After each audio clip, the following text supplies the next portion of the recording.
So what are you doing? Nothing. Nothing? Why not? I'm trying to get on this Lifestyle Radio website. Sounds like a cool website. Yeah, it's alright. Oh, wait, I might have it. You might have it. You're listening to Lifestyle Radio. The opinions expressed during this show are those of the individual participants and do not necessarily reflect the opinions of their associated organizations or Lifestyle Radio. You like music, you like weed, well, we gonna be good friends indeed. This is how much I like more than smoking trees. They'll make you dance the do-si-do and teach you how the chiba grows. Smoke a bowl on the 420 radio show. On Lifestyle Radio.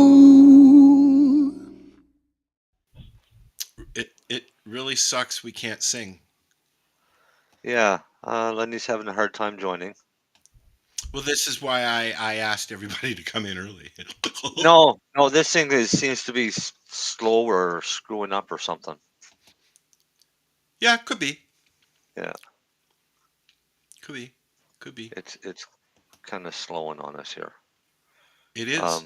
It's kind of, nothing's working. Everything's frozen. Yeah. Look at that, eh? I was trying to change my background and it won't even upload it. Upload. Huh. Picture.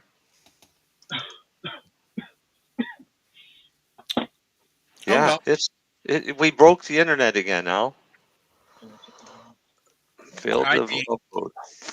There we go. We got the chat up at least. All right. We'll put everything else away. There we go. All right. Hi, Dee. Hi, everybody. Hi, Dee. Mary Jane will be along in a minute. I think Timmy's with her. So we're going to have a newbie and a doobie. Yeah, we won't say where they are right now, but they're busy. Oh, there she is. I'm back. Yeah. Just waiting for the newbie. Yeah. Oh, my hair. The hair matches well with the background. It actually looks like it's one big. Yeah, it looks like another mushroom. Right? How you doing, Timmy? I'm doing good. I look like one of those, those people that stand in front of the angels down in, I think it's in California on the wall. That's what it looks like here. Like I'm standing in front of that. I'm doing good, man. How are you guys doing tonight? I'm not sure yet. I'm doing great because I'm waiting. We're waiting. What are we waiting for? I'm waiting for my brownies and ice cream to kick in. I'm switching sides on the video so I got a good angle to look down Mary Jane's top. You've got a better angle. I have the best angle. Yes, you do. We actually have, I don't know if you've ever heard the story of when we first met, but we have a photo in a frame of our very first meeting, and my eye line is not looking into her eyes. It's a hilarious photo. It was just one of those captured moments live on stage, and I am not looking her in the eye.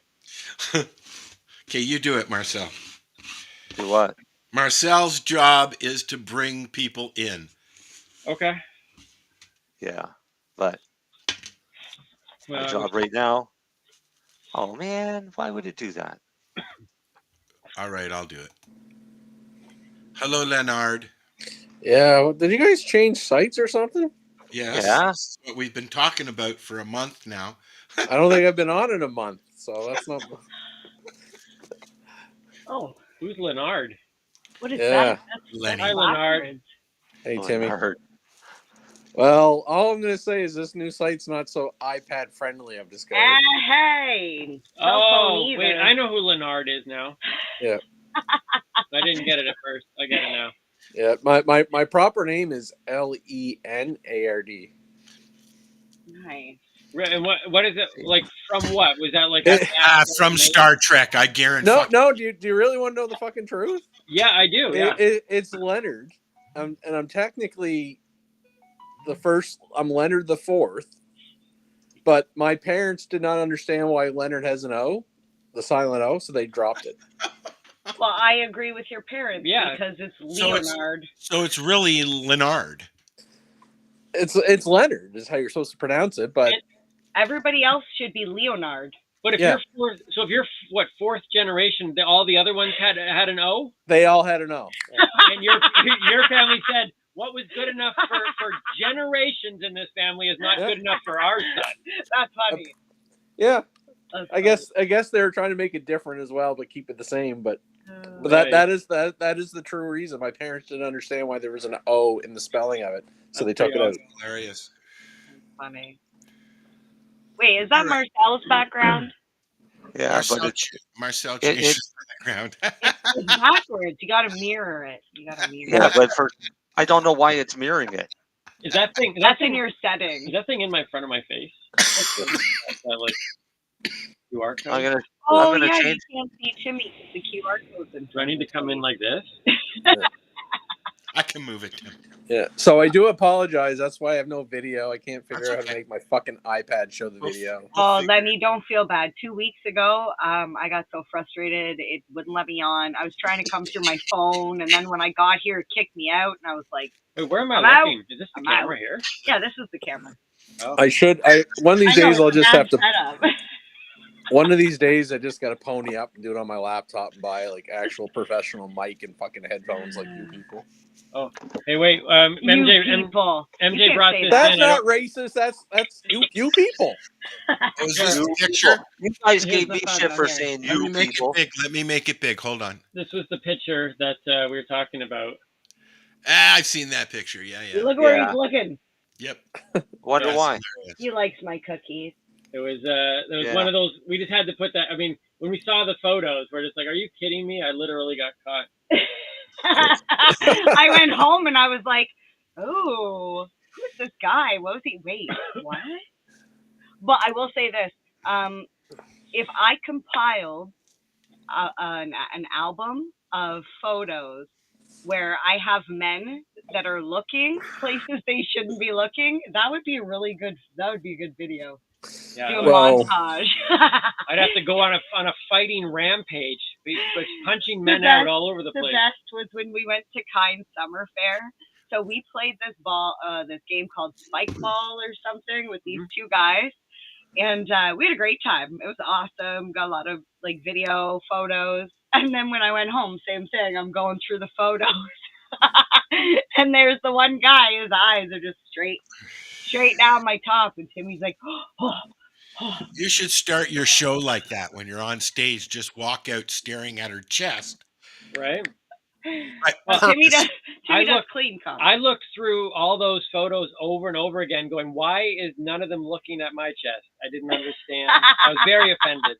You know, I work hard. This is yoga. This is a yoga shoulder, top, upper body. I work very hard on it, and no one knows. I said to myself many times, Tim, if I had boobs, I could get away with saying so much more. And you know what? I'd get more likes too. It's the stupidest thing. I can say, "Oh, look at my pretty kitty sitting here on a couch with my pretty doggy," and I get 1,000 fucking likes. I say, "Hi, good morning. How is everybody?" One person says hello. Yeah. But if I had boobs, you know, it's funny. I was talking with somebody just recently who we were talking about OnlyFans, and I keep trying to explain this concept of how simple men are. Like men will pay money. We don't even need to see them naked. We will pay money for almost 95% of women just to stand there, do dishes, and every once in a while look at the camera. Like, I don't even know why any of them are getting undressed. People will pay money regardless. We're pretty simple. Charge $10 a month for that shit. Right? Yeah, I think they go way too far. Men need very little to get them excited and stimulated. So that's what I was doing wrong. I was giving away too much for too little. I don't know. It's very smoky in here today. Not here, in there, where you are. In our little world here. Oh, hey, you know where it's not smoky? In Snoop Dogg's world. You know what? For the last 10 fucking years, I've seen him say I'm not smoking anymore. And the only time I'm going to fucking believe it, if he's sitting there on video saying I'm not smoking pot anymore. I ain't seen it yet. Hey, man. Oh, is he claiming that? Yeah. He made a public. I know he's doing an edible company or brand. You can turn around. He can turn around and say, "I'm not smoking anymore," but then in the same sentence, he can turn around and say, "But I'm not smoking any less." No. The statement was after having discussions with his family. Yeah. That he has decided to give up smoke. That's the phrase. Give up smoke. And then he's asking people to respect. Yep, it's on his Instagram. It's a photo post where he wrote on it. But the thing that I'm like, immediately I go, okay, so he's giving up smoke. Okay, but it doesn't mean he's giving up cannabis, which is okay. But if you know about Snoop, you know he smokes blunts. Yeah. And blunts is like smoking cigarettes. So if he's giving up smoking, it's most likely a health choice. And it can't be an easy decision. Why don't you send him a tweet and ask him? Oh, yeah. Like, because Snoop's going to be like, I'm going to respond to Mary Jane Baker. I'll do it. I'm more connected. If any of us are going to get a hold of him, it's going to be Amy. But honestly, I'm just coming from it as my own personal perspective as you know, I smoke blunts too. And it's one of those things that I'm like, I need to stop doing that. Because it's bad for you. Do you smoke blunts, Marcel, or you just smoke tobacco with? Oil and whore hash. I don't smoke. It sounded like you said oil and whore hash. Did you say whore hash? Whore hash. Or hash. Oil or. Now, what type of blunt? What type of blunt are we talking about? Like a real blunt with like a cigarette or cigar leaf? Backwoods. Yeah. No, but if it I love if it's an actual like tobacco blunt wrap, fucking love it. But you don't smoke cigarettes. Yeah, no, I don't. But you can't get a legal blunt wrap in Canada unless you go fucking buy a cigar and cut her. I don't know if you guys ever saw that on Joe Rogan Snoop. He actually has a guy that rolls his blunts, right? He actually buys. He actually buys a brand. Was a blackjack. He actually buys a brand of cigars. He has a tobacco. Staffer who rolls blunts for him. Not but anymore. What he does, he doesn't buy anymore. He's out of work. That's what I'm just realizing. I was like, dude's out of work. Somebody's unemployed now and not happy. Oh no. But I actually appreciate him. He was such a purist. He would buy these cigars, little mini whatever cigars.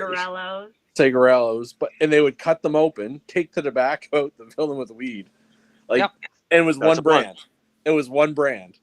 Yeah. And because Rogan asked, like, why don't you just buy the fucking company and make your own?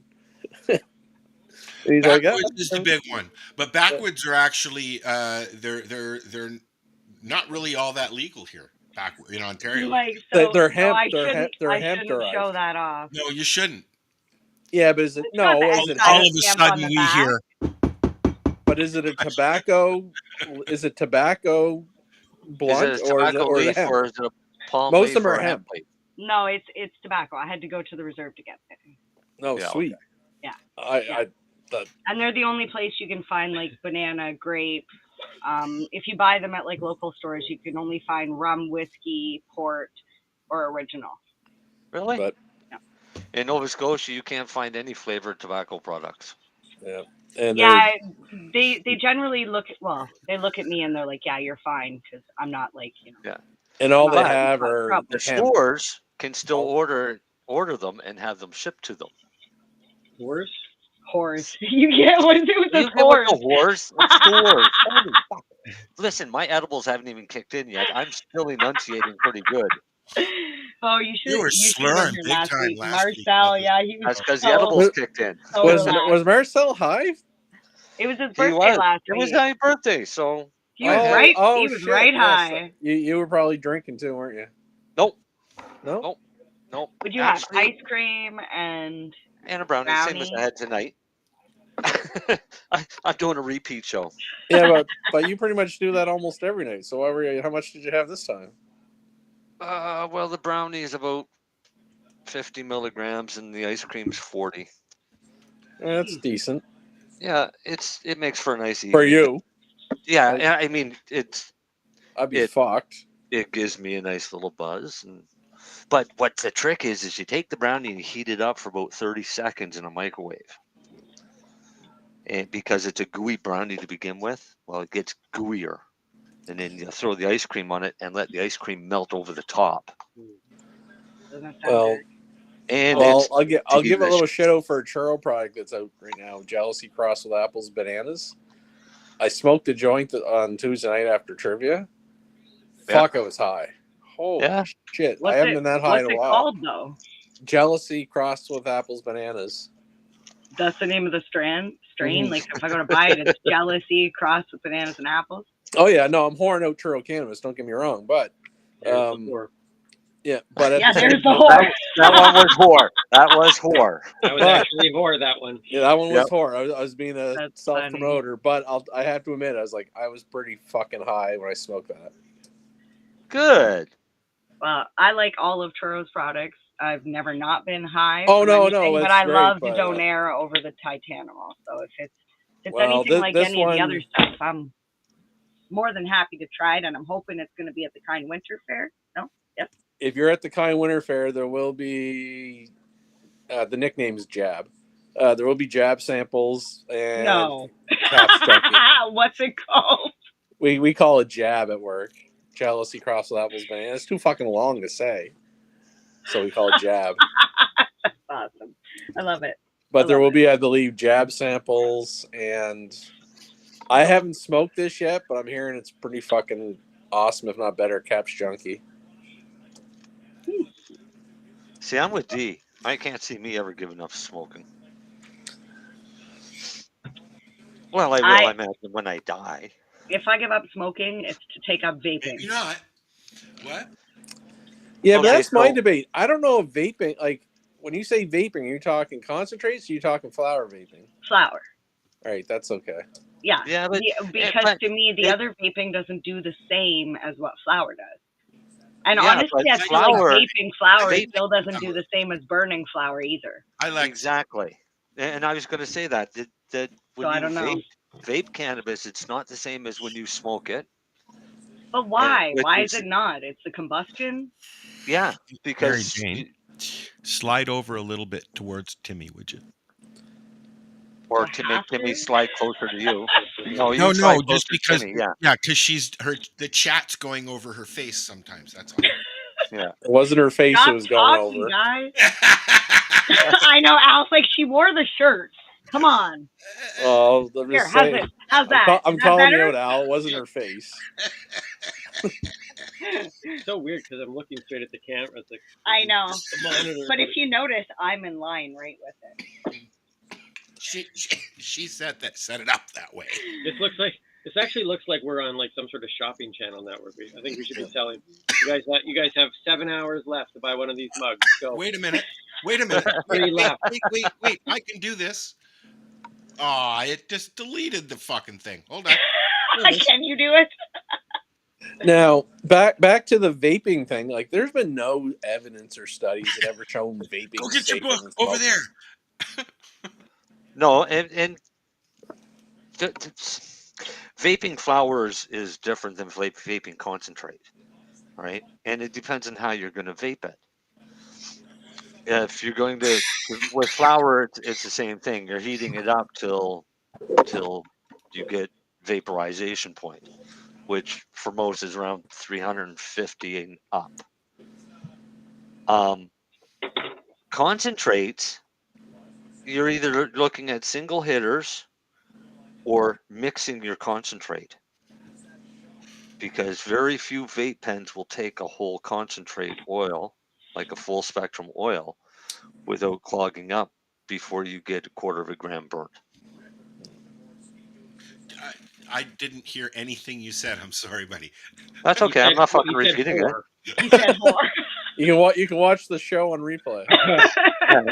Yeah. I'll get back. If you have questions, you can just email me. That's funny. But I don't vape flower too much anymore. When I started, I did, but I actually find I choke more off a vape than I do smoking a joint.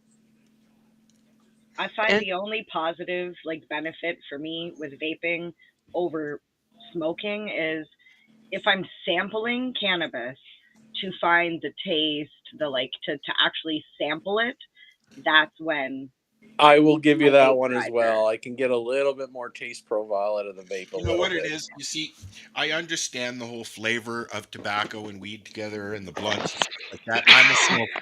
But what scares me is wanting a cigarette after that.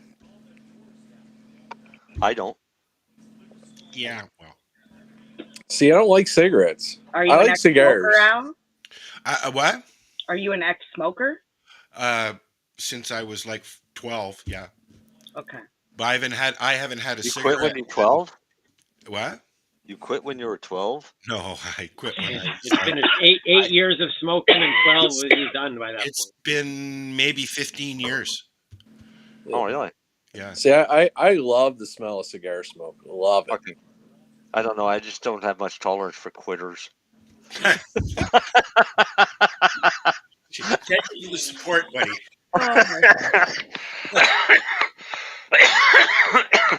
I think somebody now, said, I can't smoke cigars anymore. I quit.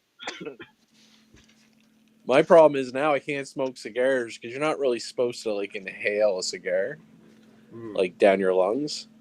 No. And every once in a while, when I smoke them now, I forget it. I think it's a joint. I start fucking pulling it down and fucking choke to death. You're supposed to inhale some of it. That's how you get the nicotine. A little bit. Oh, no, but it's more of a mouth inhale versus a cigarette deep inhale. Everybody who's listening and typing in the chat room, if you could just at the end, in the old IRC days, put your nickname or your name or just at the end so we know. Otherwise, go to Facebook and do that authorization thing. Because you know what? Facebook user just doesn't do it for me. Right. I'm pretty sure IRC is. Yeah. Marcel likes to guess to see who it is. I'm guessing it's Jess, and IRC is Interrelay Chat, and it came out before any of this shit. Before way before. Yeah. We're talking. The IRC is what the internet, all of this chat stuff that we've been doing for the last 20 years. Mm-hmm. That's based on the IRC or internet. Oh, you're talking about the Irish Republican something. Yeah.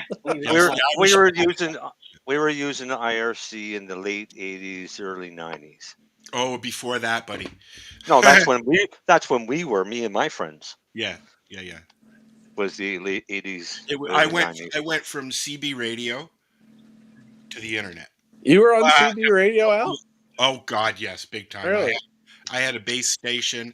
I had a sideband radio. I had a big fucking antenna on the roof. I think we should all invest one and bring it back and go to that format. What was your name, Al?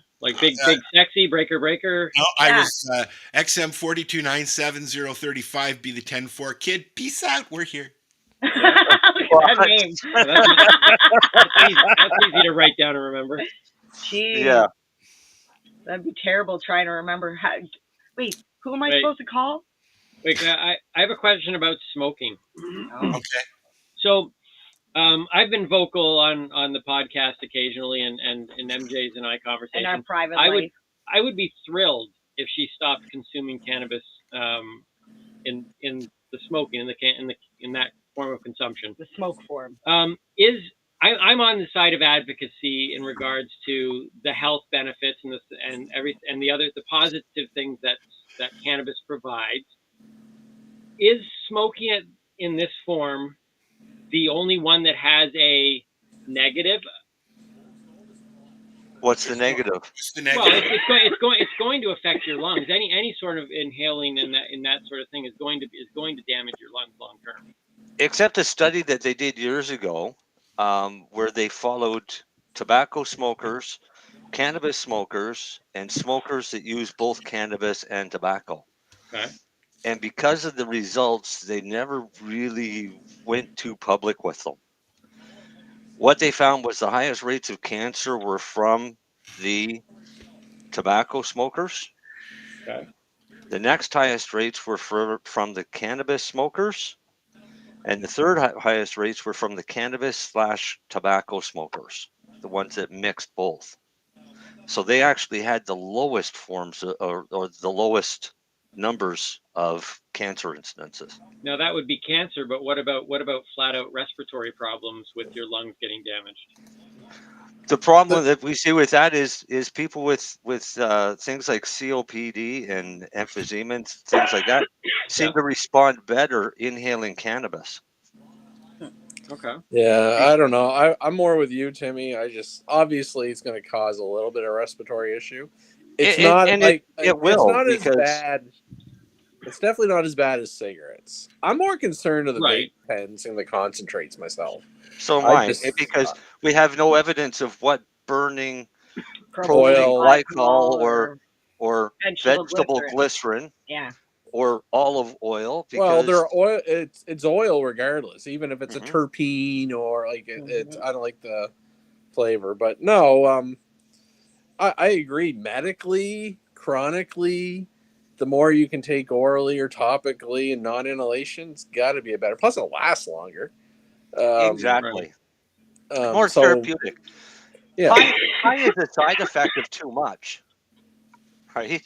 So and we see this with patients, somebody that's really sick and suffering, and we start them on a low dose of cannabis, they don't feel anything except for relief. They don't get high or anything like that. In what form?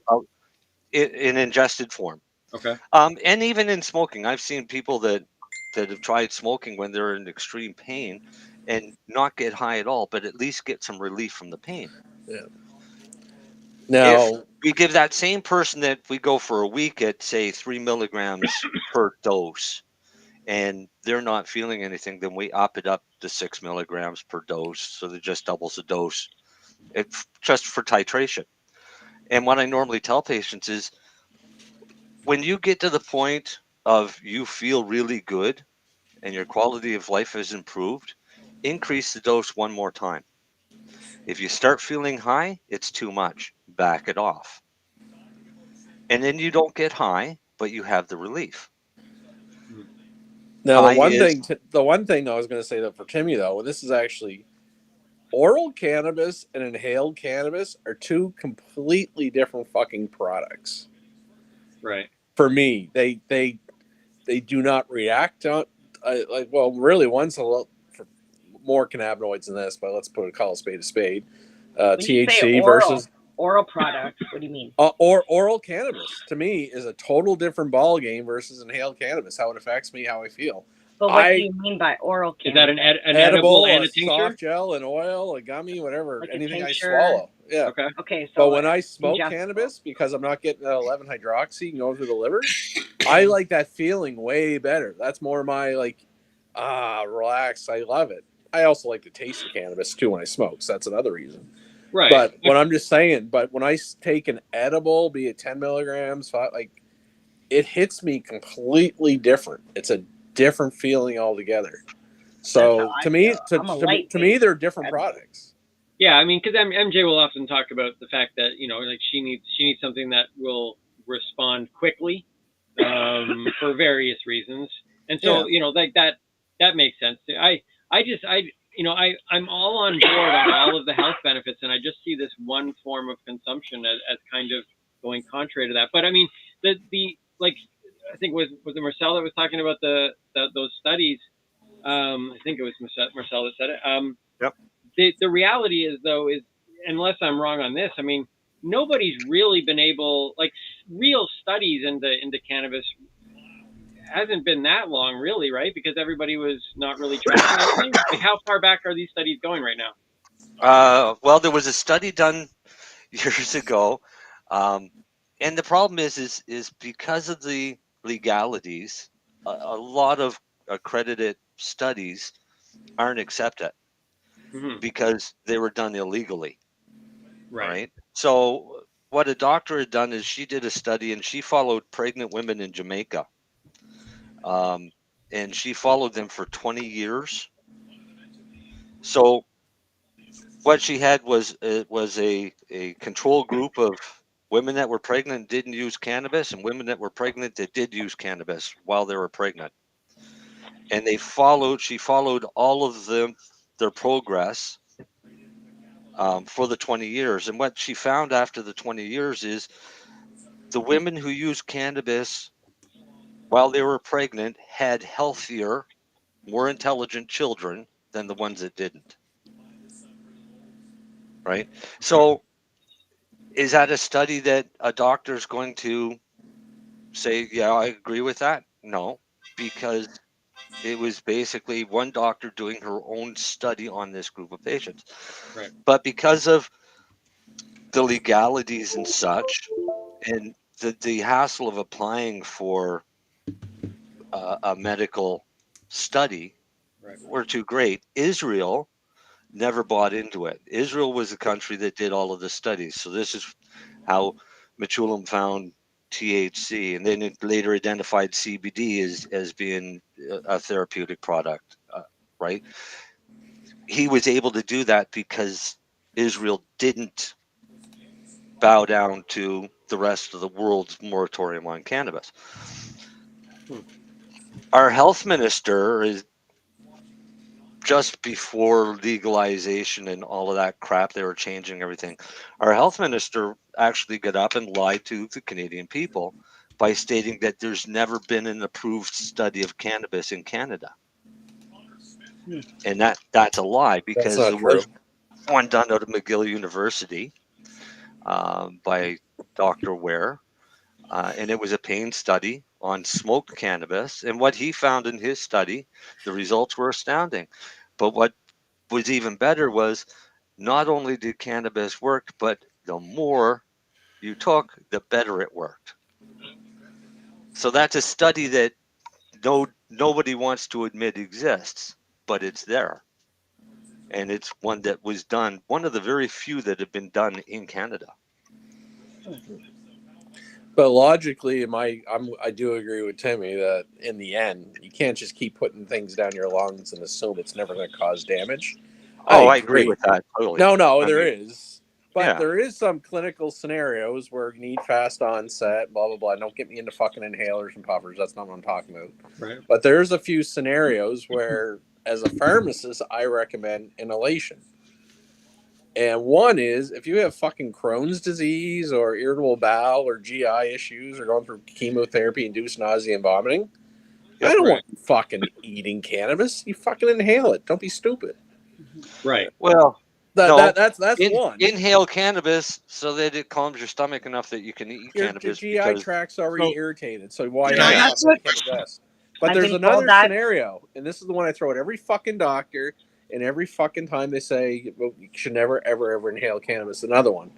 There's a syndrome of people that wake up at 3 a.m. You can Google it. It's probably related to all our fucking phones and electronics and circadian rhythms all fucked up.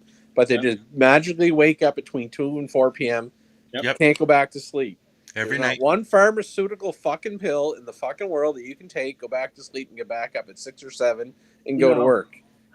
Smoke a couple of joints and you can. I have a vape by my bed. I had a bong by my bathroom window before I broke it. But my bed is ridden with vape. That's the only reason I have vapes by my bed is because I don't really like I don't smoke in my house. But I'll take a few rips. What's that? Smoking in bed is dangerous. Like cigarettes, joints.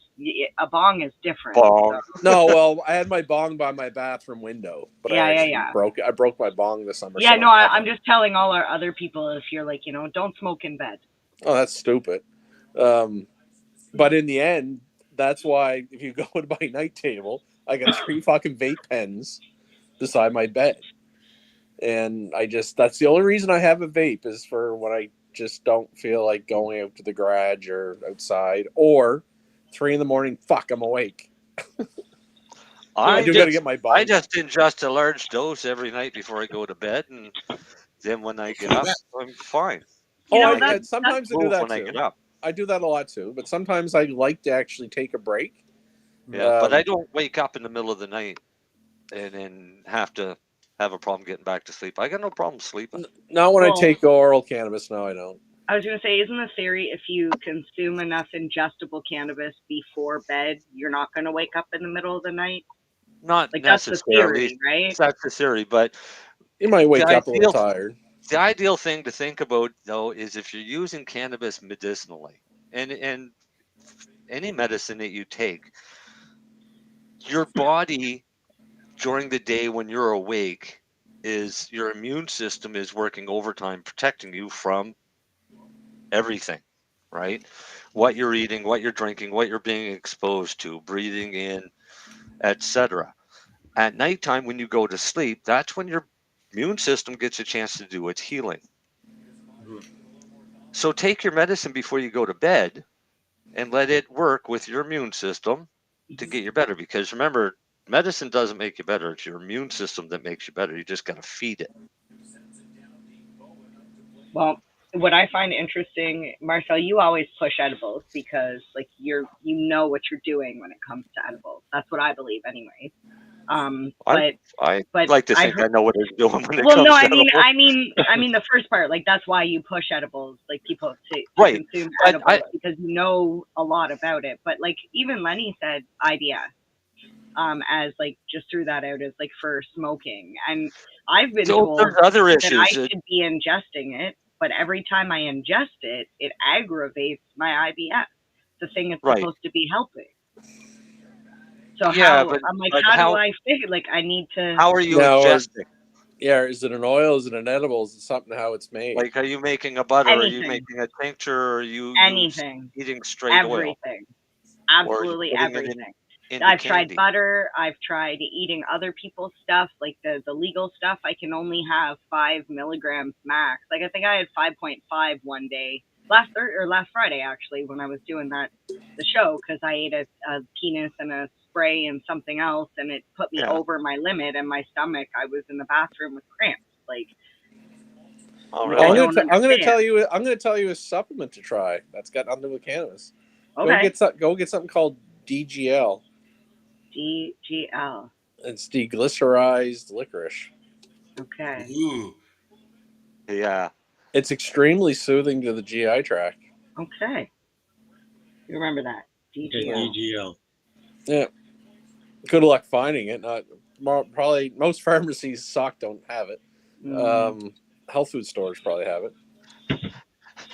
I it. can find anything. Alexis has a great little rant here, and I agree totally with Alexis. But at the same time, Alexis says it's medicine. Shouldn't it be treated as such? Why aren't some of the basics like don't smoke in bed a given and a 21st century basic living skill? Do we really need to draft up rules on how to be a responsible consumer before people get it? My argument to that is in the 1960s, your owner's manual would tell you how to set the gap on your spark plugs. Wow. Your 2023 automobile manual tells you not to drink the fluid out of your battery. Have you guys seen the new South Park movie? No, but it's on my list. Don't tell me anything. The Pandaverse? The Pandaverse, Yeah, the Pandaverse is awesome. It's fucking hilarious. This is what I've been doing is we've been going through looking for different movies or shows to watch on whatever Tubi, Crave, Prime, whatever there is. And I'll look at one and it'll be a remake and I say, oh, Pandaverse. Because now I know what the Pandaverse is.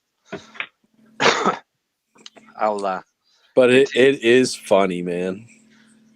And there's a lot of Pandaverse movies out there and shows. I'll put it this way. Warning, I'm pretty sure there's nobody on this show that's extremely far left wing as far as politics. You may not want to watch the Pandaverse. Oh fuck! Watch it anyways because you seriously, if you're that far off, I'm gonna assume you gotta have I'm gonna assume that someone that has that type of politics probably does not watch South Park anyway. Well, Lennie, I'll just put it this way: after the video, the "fuck you, Tony" video we showed like 3 weeks ago or 3 shows ago, we've lost all those people. They're not here anymore. They don't watch our show anymore. They're not going to hear about Panda. Okay, fair enough. Because that one was definitely like. But no, listen, the world is a piece of shit. All right, and it's getting worse every day because of all of the snowflakes and everything else that are bitching and whining about everything. See, that's a those people comment. See, that's the one right there that gets Yeah. So listen, I'll make those people gotta lighten the fuck up because nobody gets out of here alive, right? We're all in this big pile of shit together. We're all gonna fucking die eventually. Some sooner than others, but it's gonna happen. Funny. Nobody gets out alive. Lighten the fuck up and don't take everything so when fucking you guys were harsh. talking about the Timmy's eyesight and Mary Jane's shirt and all that stuff. I was thinking of the 1990s WWE Attitude Era. I was a wrestling fan, and like they'd have a lot of scantily clad women come out, and Jerry the King Lawler announcer was like, "Oh, they're bringing the puppies," and they had Pimpin' Ain't Easy, the dog Godfather. Like, and I missed all this. It was.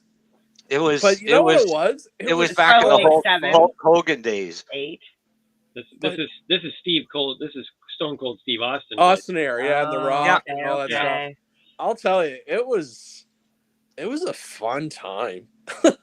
It was like the late 90s, like that. Not like I was in college then, obviously, so college was fun for me regardless. But it was like just. People just were not sensitive. They all could take a joke, and it was just fun. Mm-hmm. Yeah, it was. Yeah, it's sad because it's when I was laughing. Maybe and I was we like, I shouldn't be laughing right now because like, that's not something to laugh at. But Lenny, maybe we should get some member berries. What are member berries? Member berries? If you watch South Park, you'll know what member berries are. Oh, okay. Okay. Member berries are basically they put you back to remember when Star Wars was just one movie and not a whole bunch of franchises of panda-verse bullshit. Well, the other thing is, and this isn't, I don't mean anything by it, but they had I don't know who's running Disney right now, but I don't want to give a spoiler. Marcel. But I love that script. Just put it, add some ethnicity and a female lead. Next. Yep, that's it. Welcome to the Pandaverse.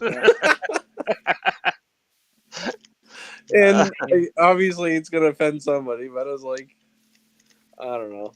Like I watched another Pandaverse movie today. What's that? I watched another Pandaverse movie today. The Blue Beetle. Well, but that character actually wasn't he Spanish in the actually like that's actually I don't know if he was Spanish though. Well, no, but like to me, like I get why a lot of characters were come out in comic books. Oh no, but like I get why there's a lot of white characters in comic. Like it was white artists, but I would assume black artists would have black, and same as First Nations, like they would have they write about what they know, and that's usually their own culture. So that is why I don't want to say it unfortunately, but there is like a lot of comic book heroes are white. It was just they were a white male guy that wrote it. Well, Stan Lee really did a lot to destroy that. His gaggle of ethnic superheroes was greater than anybody long before. And they have made like characters. That's why he was awesome. No, but to start trying to change, like I'll make fun of the Little Mermaid live action movie. They put a African female. I'm sorry, everyone knew the girl with fucking Timmy color hair. There was the girl Ariel in the fucking Little Mermaid cartoon. Yep. If I was going to that movie, not that I would, but I would expect to see the cartoon lively thing that matched. I don't want to see something different. Yeah, if you don't like that character, then have the guts to go out there and create a brand new character and a new storyline. No, but they don't have that ability anymore to do that. So you're saying they couldn't have made another movie about a mermaid?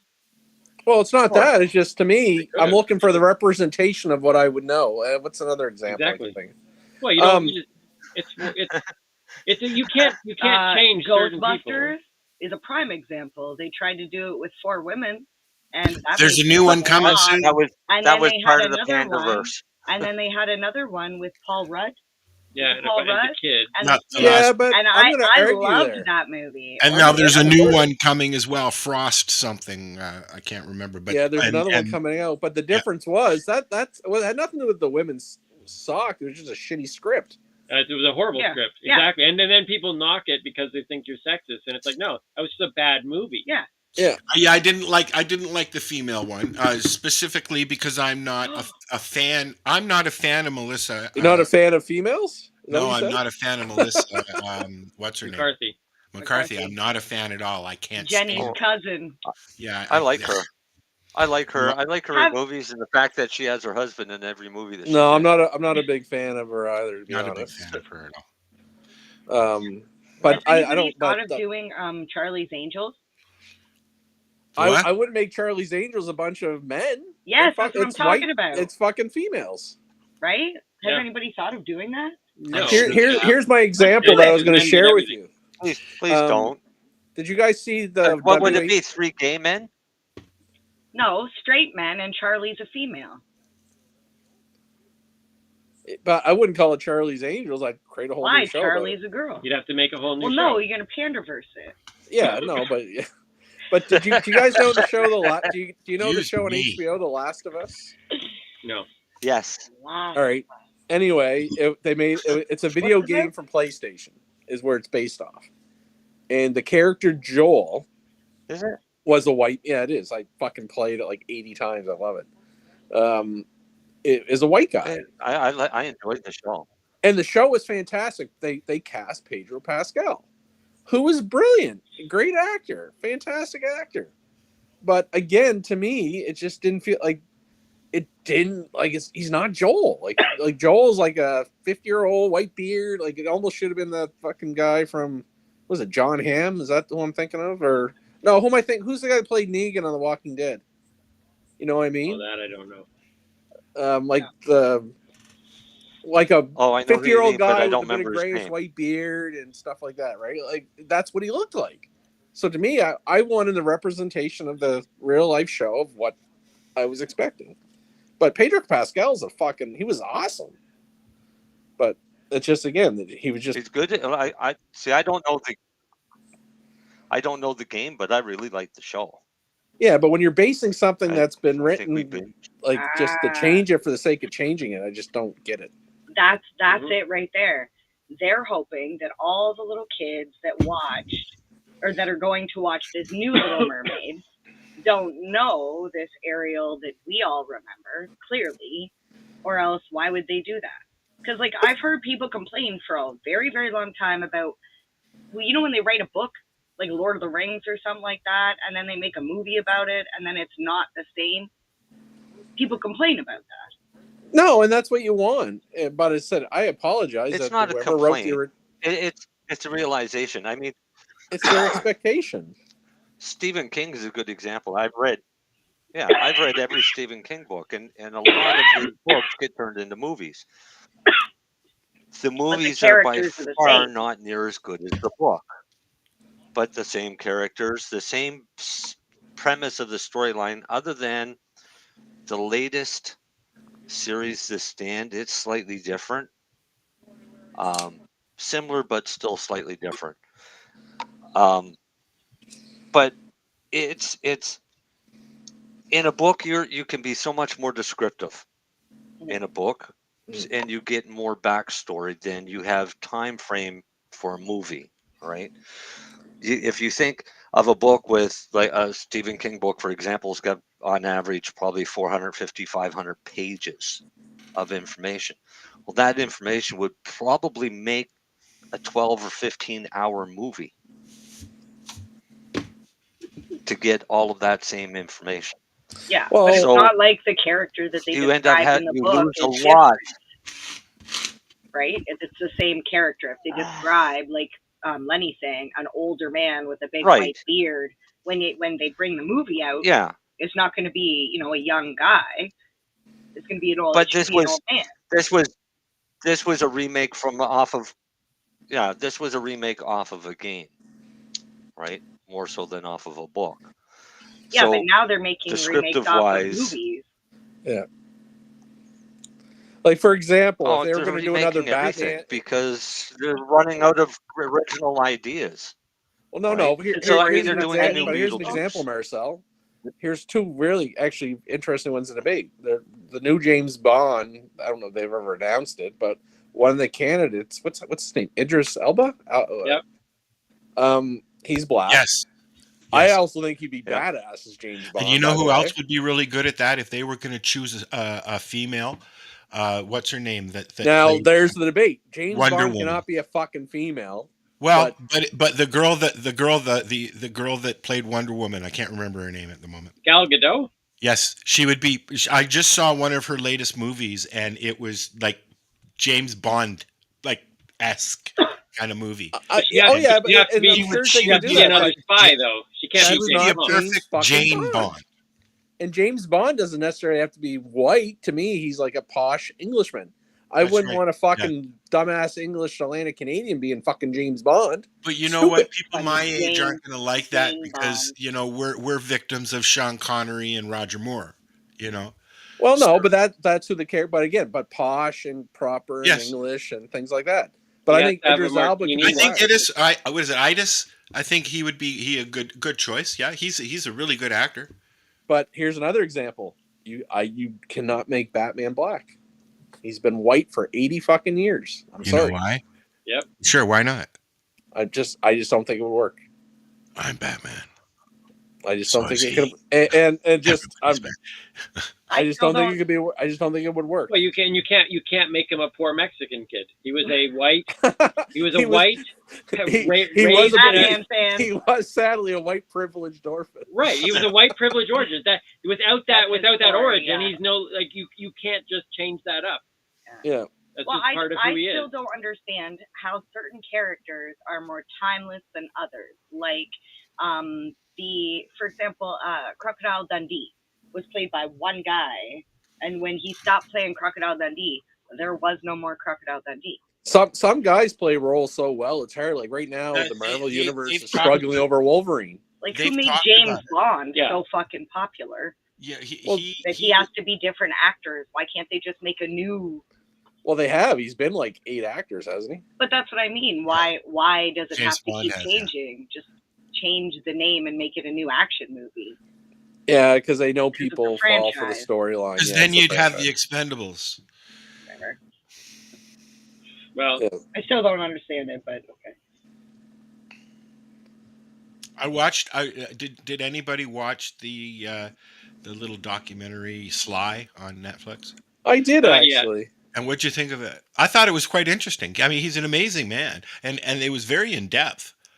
I've always been a Sylvester Stallone fan. I obviously grew up with his movies and all that stuff, and I always thought he was I always thought he made really great movies, and I also think he was underrated as a writer and an actor because I said the motherfucker did create Rocky, and he was very influential in that first Blood movie. The first Rambo was an amazing movie on his first fucking try out. So and he really was. It was kind of interesting just to hear how his life, like he just said, is like he became so famous so fast overnight, right? Yes. Like it is kind of amazing to hear. I'm not. I didn't realize his son died. I don't think I actually caught that story. And then you got Arnold as well. Did one on Netflix. That Netflix was amazing. I got 2 episodes into it, and that was it.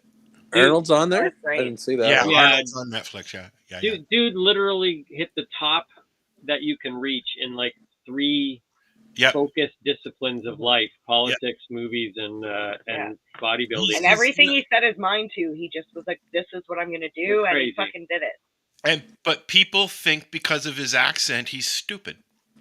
Yeah. People think that Sly isn't very smart because he's got nerve damage in his lip. And it looks like he's snarling at everybody all the time. So they don't, and he's got that. Well, as much as somebody threw out the Expendables, possibly as a joke, but as much as the Expendables kind of became that, if you look at those people, they all created any action movie you've seen. Fast and the Furious, you are nobody without all of these guys that Yes. pretty much created that genre. But this last version of the Expendables, I'm sorry, it was one too many. Do you know what? No, I'm not even a fan of the movies themselves, but that actor group, with they literally defined a genre. This last one isn't all of those and then some. It's was it Melissa some McCarthy? Do you know what, Al? I've never actually watched one Expendable movie. You should watch the first one is really good. No, I get the concept of them, but to me, same as like rock bands when they're past their prime. Yeah, I don't want to see them. It hurts my memory of them. That's like Titanic. Listen, right now, do not ever, as curious as you may be, I did it once and I won't do it again. Don't watch any clips right now that are out there of Bruce Willis. It is so sad to see. Oh, the new one of my favorite action heroes. Yeah, sometimes you just motherfucker. You gotta let that go. It is so sad to watch. Yeah, I still have a hard time watching Robin Williams movies. Yeah, it's so sometimes you just You gotta ever pump a lot of movies out. Robin Williams. Bruce. No, Bruce Willis. Bruce Willis. Well, he did that at the end. The last 10 years, he's been pumping them out. There's still a new one every year coming out on Netflix. Yeah, but those are stuff that's been in the can. I mean, he can barely speak properly now. Yeah. I've seen video clips and pictures from his past birthday a couple of weeks ago, maybe. No, that's sad for anybody. That's horrible. But no, just in general though, that's why I didn't watch The Expendables, because I grew up in the 80s, right? And to see Arnold's, like, they were bigger than life characters. I watched Terminator this weekend again, for fuck's sakes. Yeah. Like, intentionally put it on, and like, he was just a godlike to me as a kid.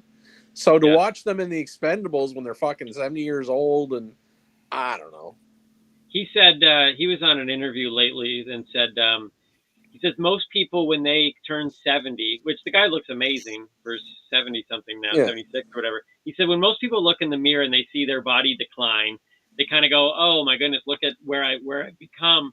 But because most people are out of shape, that out of shapeness isn't as drastic. He says, imagine being me. And he didn't say it in an egotistical way. He says, when I look in the mirror, like I used to be, there are statues of the perfect physique, which was Arnold. And he says, when I look in the mirror and it's just like, it's so hard because most people don't see that sort of decline. And I can imagine for someone like him, who was the peak of bodybuilding, to struggle with that was really interesting to hear him talk about that. No, at the same time, I don't get bodybuilding. Like, obviously, they're fun action stars. Like, to me, it's what pays my bills, man. No, yeah, you got the guns there, Timmy. But no, to me, I always thought there's a smidge of vanity towards bodybuilding, and I'm not into vanity. I'm not. Look at your image. I'm not into bodybuilding, but I'm definitely into vanity. No, but you like there's. Like, obviously, people should try to be as healthy weight and like for their health benefit, and there's certain, like, and I'm out of shape, but it's like you want to do better, but to go to that extreme, what they have done to get to that body perfection and the amount of steroids and sacrifice is like, holy fuck, was it really worth it? Obviously, monetarily, obviously, it was for him. It worked. It worked for Arnold. You know, talking about those guys, though, Sly Stallone. I can't think. I'm trying to think if anybody has another answer to this. But other than him and Harrison Ford, are there anybody else out there who basically became two iconic characters in the same time frame? Like Han Solo and Indiana Jones were almost exactly in the same time window, and Rambo and Rocky were almost in the same thing. Like, is there anybody else out there that created two icons at the same time? That's a tough one. That's the same time. Now, there's a few actors that have had, like, give Keanu Reeves credit, man. He's been a couple fucking iconic characters. Yeah. But he got. But not years at the same. Not them. At the same time. Yeah, like that. That's pretty crazy. I want to say. Well, you know, I mean, he's coming out with another Matrix. He just did, you know, within the last 5 years, he did one. And then he's done 2 John Wicks as well. Yeah, John. There's talk of what's the one there where they fly around in the fucking thing there, the stoner movie. Hey, Bill and Ted? Bill and Ted, yeah, they're talking about doing another one. What does that say? Alexis Fox says Lara Croft and Alice. Which actress? That would be that Angelina Jolie? Yes. Yeah, they were different actors. Who's Alice though? There was another gal that did Lara Croft as well. Oh, I'm very interested. Alicia something. I need Alexis to clarify that. To me, Alice is Resident. To me, the character Alice is Resident Evil. Is that what they're talking about? So that's isn't that the Canadian girl? But she didn't play Lara Croft, did she? No, the British girl. She's British. What's her name? You know, the girl with the face. Yeah, the face. Yeah, her. Yeah. Well, that chick. Yeah, I know.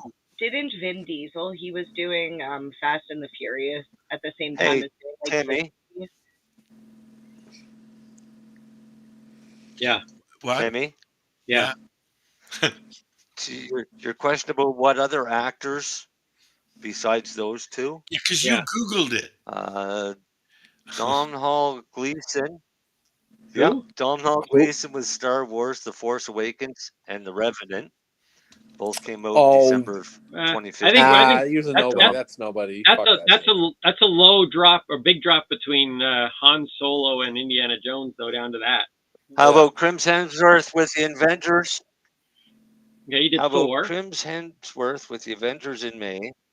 And what else? Cabin in the Woods in April. Snow White and the Yeah, Huntsman in June. those are lots of movies. They're blockbuster. He's talking about franchises. Yeah, like we're talking like Yeah, 3 Rush, Indiana Jones movies and 3 Star Wars movies. franchises.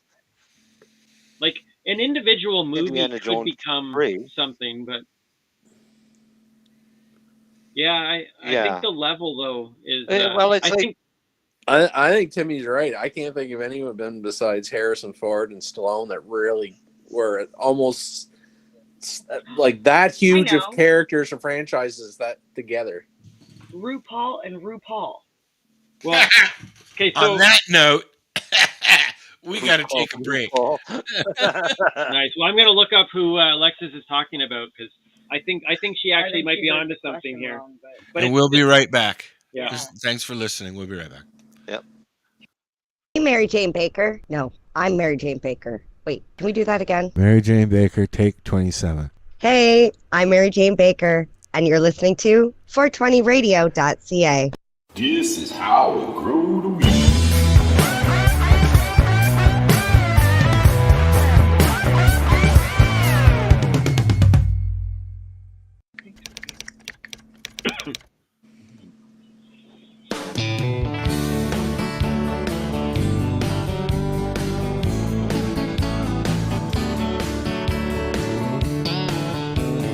Watch the clock to smoke your pot.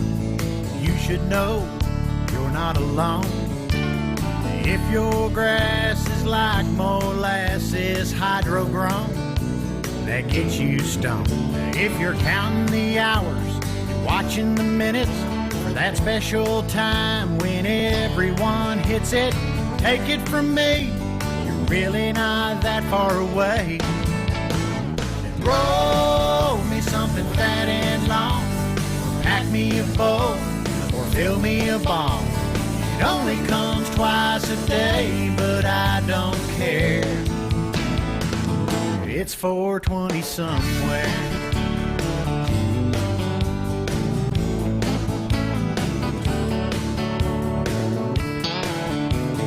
This smoke break is gonna make my afternoon when I get high. Even if it's my last bud, I'll smoke it up. It'll be alright. I've been sitting here waiting for what seems like a year. My Jamaican connection said he'd meet me here. If the phone's for me, tell him he better be on his way. And roll me something fat and long, pack me a bowl, fill me a bong. It only comes twice a day, but I don't care. It's 420 somewhere.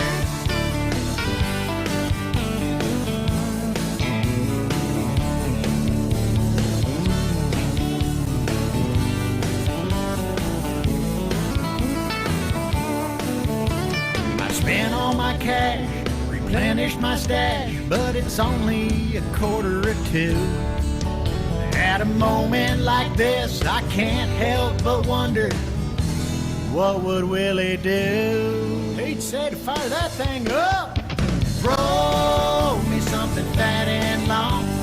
Pack me a bowl, fill me a thong. It only comes twice a day, but I don't care. Roll me something fat and long.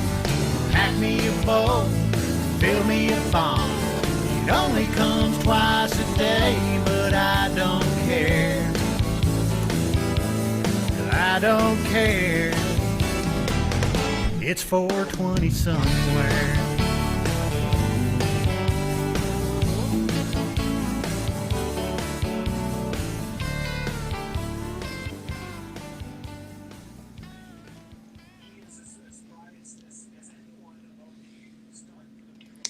Just listening to that song, Al. How are Willie Nelson's lungs? Are we back? I wonder. That was Chief Greenbud, by the way, who used to come on the show quite a bit. But no, there's a perfect example. Willie Nelson, how are his lungs? Yeah. It's only one person I'm aware, but just FYI. There's only one Willie. Yeah. Oh, interestingly enough, his son really sounds like him.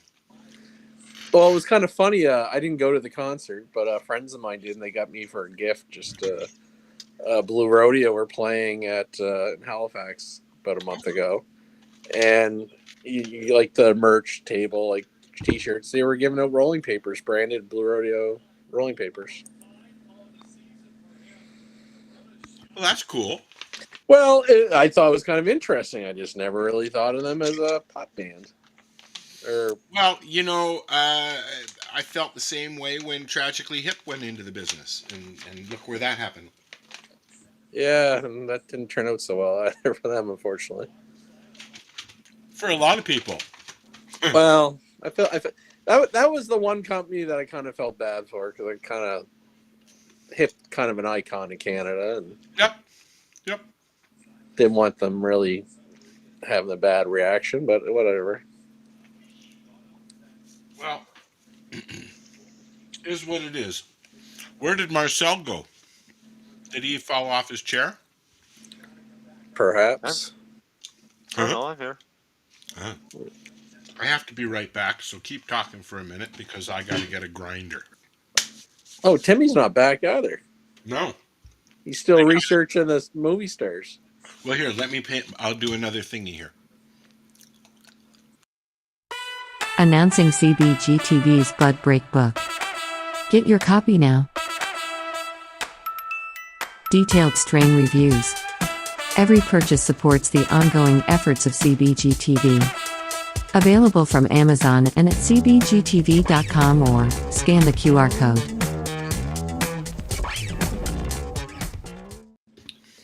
I can dominate the show by myself. You can go on. No one can even see me. It'd be a black spot. There you go. Have fun. All right. So on this new format, you can't see me because I'm on an iPad and it fucking sucks. But I can promote Kind Winter Fair coming up in Toronto in December 5th and 6th.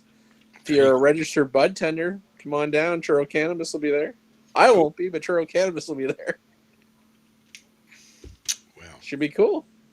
Get some Caps Junkie singles or Jealousy Cross with Apples Bananas. Are you're allowed to do samples? Sampling, now? Yeah. It's a legal sampling event. If you're, what's that safe? I don't even know what to call it. Marijane would know it. The name of the bud tender course in Ontario. Can safe or something like that, or can sell or something. So, question on that front: what's going to happen at Lyft or at these other shows that are coming up? Are we going to see sampling on the public side of things? You're still under the public. There's still someday it's going to come. When the fuck? I have no idea. I don't get that. Well, they're calling it. The trick is what they're calling this bud tender stuff is for educational purposes only, so they can be educated on the product as their service. Education that way, man. They're not even allowed to talk about it. Oh, I know, but that's the workaround. What's going on? Because technically, giving out a sample in Canada is technically violation of the Cannabis Act because you're promoting consumption of cannabis. Is that fucking? That's the truth. That's why you can't do the public technically. But is that not just gifting? Again, I don't know what the difference between gifting and promoting it, but as an LP, remember to ask Jack that question as an LP, if I'm going out giving samples to the public, that's promoting consumption and it violates the Cannabis Act. Does it mean like during work hours? No, but that's why I was saying, what's it called? Cancel or safe the bud tender? The bud tender program. That's why your LPs are only allowed to provide it to those bud tenders who have done the course. Yeah, but as a bud tender, can I give cannabis? Oh, well, Marcel will tell you, any person in Canada can gift up to 30 grams, but as a license holder, I'm violating because I'm obviously a legal seller of a product. I'm promoting the sale of cannabis by giving that out. So I'm not giving LPs are not giving samples out to the public because that's promoting cannabis. But my question is, can you go to the store and pick up a product that's not churro that you really like, that you want me to try, and then gift it to me?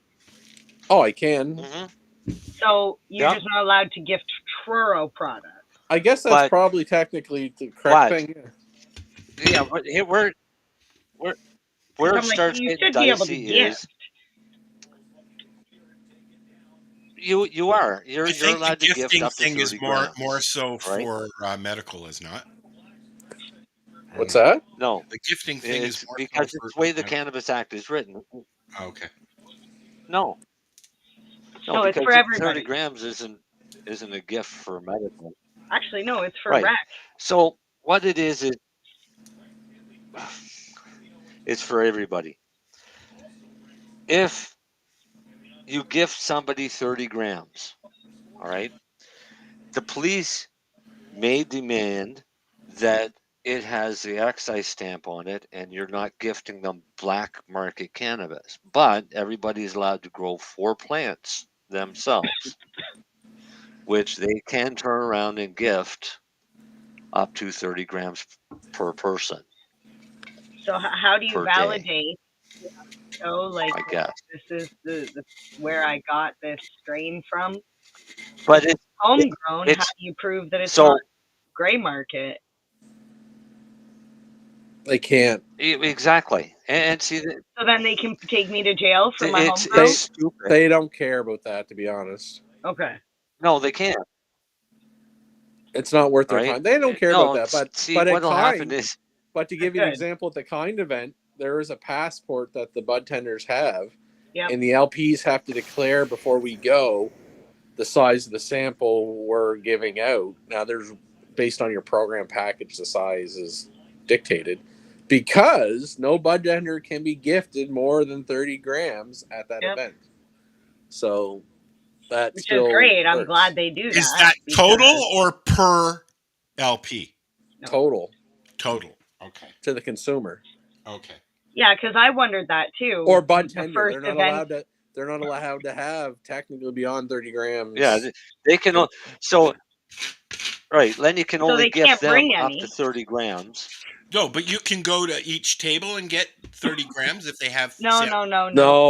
So you get a passport, and so I would. So, for example, Lennie, I'm going to go to the winter fair, and I'm going to go take my passport around, and I'll stop at the Truro booth, and I'll hand it to most likely, Jen's smiling face, and she'll stamp my card, So that way I cannot use that card again at that location, and I will get the approved sample that booth, Truro, has already told, like Lennie said, told the organizers, we're going to be giving out 0.5 samples, and that's what everybody's getting. So they know they get 0.5 from there, a gram from the next one, 0.5 from the other one. I cannot go in and pick up more than 30 grams from the entire place. But what's concerning to me is, as a consumer, yeah, but Timmy can go. Timmy can go with you. No, he can't because he doesn't have the passport. Yes, he does. Well, then he get his own 30 grams then. Yes, but here's the thing. So when I go to that event, I'm already carrying my little box. Yeah, but you also have a medical license that covers you beyond that as well. Yeah, but if I was just the average rec person and I had the ability to carry 30 grams, like, just stay with me, I can carry 30 grams of cannabis on me at one time. So I go to an event and I pick up 30 grams of cannabis. That means that I cannot leave with any of the cannabis that I took with me because now I'm over the limit. Technically, but I'm also going to say a couple things about the people going, like, A, you're about to get 30 grams of free cannabis. I don't think you really need to bring any. I bring my whole box. That's a good point. I bring like an ounce. And there is an actual consumption lounge on site. So yeah, I'm the only weirdo that likes to smoke my stuff at these events, just because I'm a low doser. So sometimes if something hits me really hard, I cannot function. So. Oh no, but at the same time, I don't think the police really are going to go weigh everyone's fucking bag and. I think they would be more impressed with all the different things. Honestly, they would be like, "What is this? What is this?" Because you'd be like, "Oh, this is sugar, and this is pop rocks, and this is this is a topical, and this is like there'll be inspectors around making sure that the product is only going to like the. Is that what the program? Is that what the bud tender course is? Can sell. Can sell. Yeah. All right. Yeah, I couldn't. So remember you can sell. Yeah, I remembered it after I thought about it, but like there will be people checking to make sure it's only going to cancel members or people, right? Well, I just want to say that I'm happy that Truro does their due diligence when it comes to hiring the help that they put at their booth. Some don't follow. Some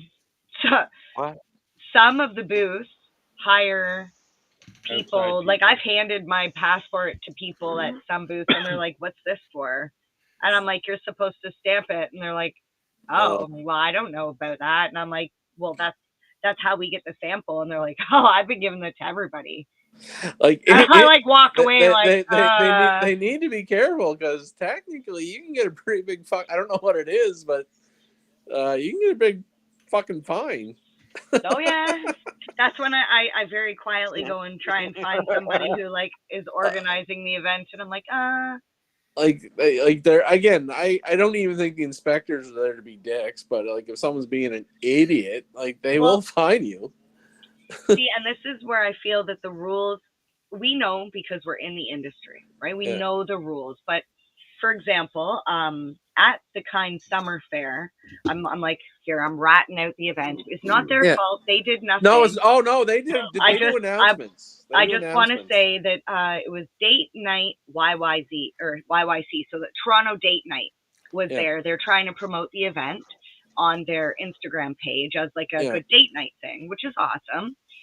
But what they did was they took Vizzy alcoholic beverage and they took it into the consumption lounge where the pool thing was. Yeah. Because it was a nicer photo. And they took a photo of it in the consumption lounge. Now, there was nobody in the lounge. It was before the event had started. They literally just took a photo. But with the rules and regulations, we know that you cannot have alcohol in the consumption area. And when the government is building these rules and we're trying as a community to work within this frame, we're like, we have to be extra careful, I feel, because we don't want them to backtrack on what they've already given us. And they've graciously given us. To be honest, I was actually surprised they were even allowed to sell alcohol at the event. That's, and you know what? I've got no problem with responsible I have no problem with it myself. I just surprised that they actually got the permit to sell alcohol there. I still think it's foolish that they do not believe that cannabis consumers are, we're logical enough that we can hold the joint and a drink in our hand at the same time. To be fair, a drink over there and a joint. To be fair, Mary Jane, it always made me. No, to be it fair, always shocked me that I worked the booth at Kind Summer Fair, and at the end of the night, there's some drunk idiot motherfuckers.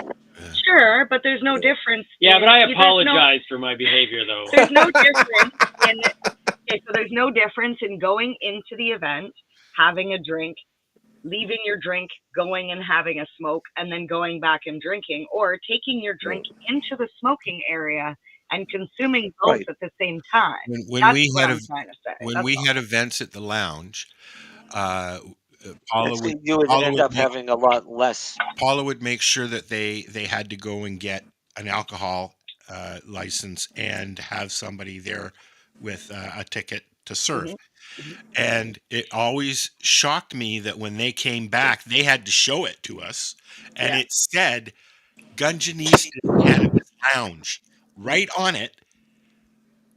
Alcohol is allowed to be served on this date till this time. Well, in all fairness, you weren't legally allowed to distribute or consume cannabis inside there either. Actually, I think it was the Alberta. We were allowed to consume alcohol.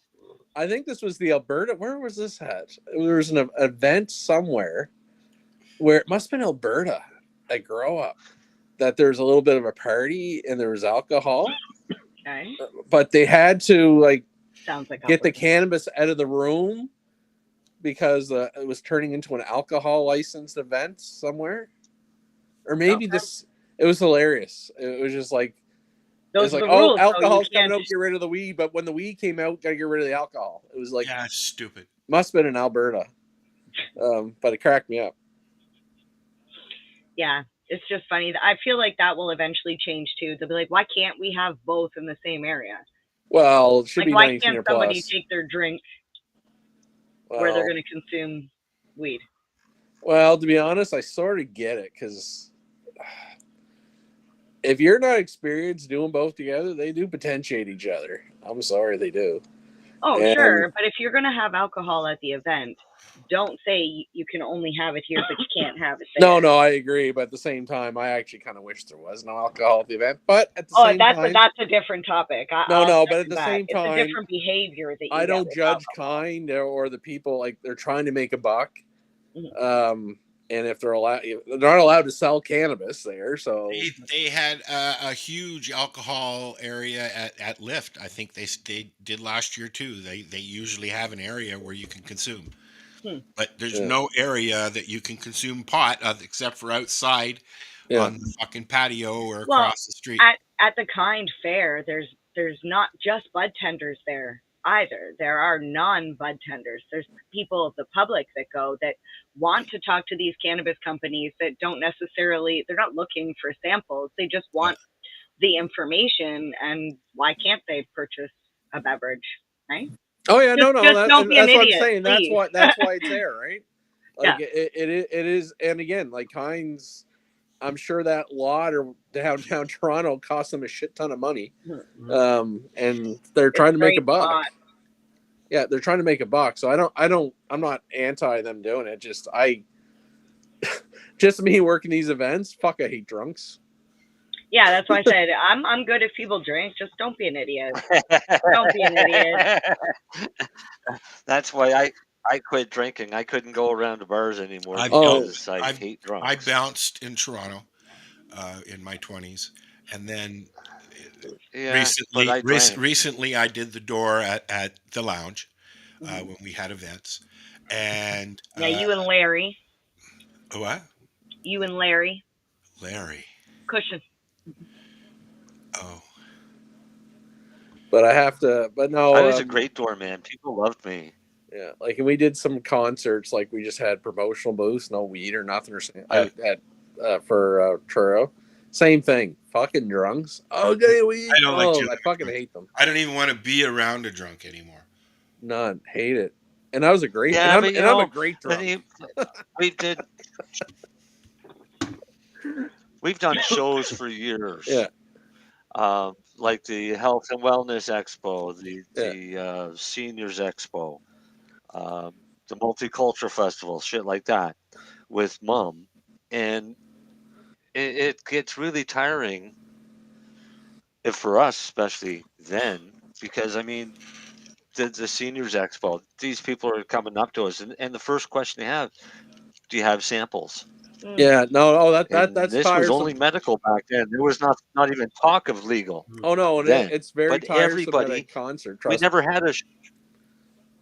Oh yeah, we never had a show where they weren't there looking for samples. Like I'm an advocate for. Of course, we had samples. We just wanted to share them with them. Like I'm a big advocate. I'm trying to push Nova Scotia, but I think every province, like outdoor 19+ events, you should be able to get a license to sell cannabis there.